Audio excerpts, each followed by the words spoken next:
আমাদের শেকড় থেকে আমাদের জানা উচিত। আমরা 1971 সালে একটা স্বাধীনতা যুদ্ধ করেছি। সেই স্বাধীনতার 71 সালের স্বাধীনতা যুদ্ধ আমাদের অস্তিত্ব, আমাদের একটা নতুন দেশ দিয়েছে, ভূখণ্ড দিয়েছে, আমাদের সামনে অনেকগুলো সুযোগ সৃষ্টি করে দিয়েছে, আমাদেরকে বেঁচে থাকবার, সামনে এগিয়ে যাবার, আমাদের সন্তানদেরকে একটা সুন্দর ভবিষ্যৎ দেওয়ার। এটা কিন্তু খুব জরুরি। দুর্ভাগ্যজনক ভাবে একটা গোষ্ঠী ওই 71কে পিছিয়ে ফেলতে, 71কে পিছিয়ে ফেললে আমি আমার অস্তিত্বকে অস্বীকার করব। সেই জন্যই আমি সবসময় এই কথা জোর গলায় বলি, 71 হচ্ছে আমার মূল অস্তিত্ব, এটাকে নিয়েই আমাকে এগোতে হবে। এখানে আমরা ওই 1971 সালে হিন্দু, মুসলমান, বৌদ্ধ, খ্রিস্টান সব একসাথে এক হয়ে আমরা স্বাধীনতা যুদ্ধ করেছি।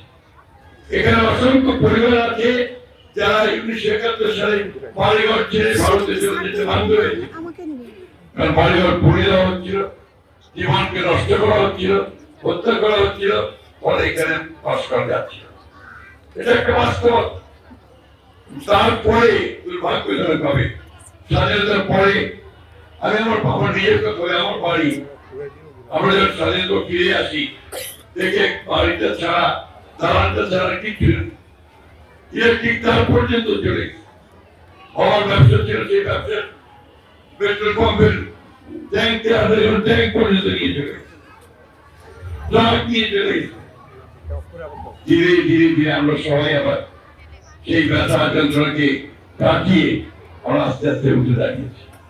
কিন্তু দুর্ভাগ্য আমাদের যে আমরা যে আশা আকাঙ্ক্ষা নিয়ে সেই যুদ্ধ শুরু করেছিলাম, বাংলাদেশের যে স্বপ্ন দেখেছিলাম 72 থেকে 75 সাল পর্যন্ত আমরা সেটা সেইভাবে স্বপ্ন বাস্তবায়িত করতে পারি।